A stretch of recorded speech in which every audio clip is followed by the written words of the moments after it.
Hello నమస్తే అండి, నేను మీ శిరీషాని. నేను ఈరోజు అయితే లంచ్కి పొటాటో పచ్చిశనగపప్పు కర్రీ చేస్తున్నానండి. ఈ కర్రీ అయితే చాలా బాగుంటుంది. చికెన్ని మించే ఫ్లేవర్ వస్తుంది.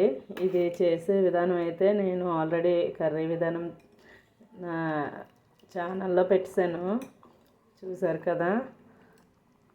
పొటాటో కుక్కర్లో వండుకుంటే ఇంకా బాగుంటుందండి ఈ కర్రీ.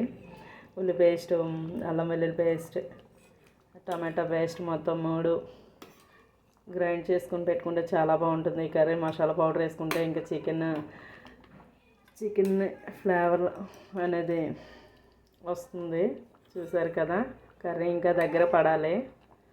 సో నేను చేసే ప్రాసెస్ చూసి నాకు లైక్ చేసి సబ్స్క్రైబ్ చేసుకుంటారని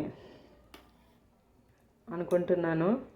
ఇది కర్రీ అయితే ఇంకా దగ్గర పడిందంటే అసలు ఈ కర్రీ కానీ చేసుకుంటే ఇంక ఈ కర్రీ ఇలానే చేసుకోవాలనిపిస్తుంది ఈ కర్రీ.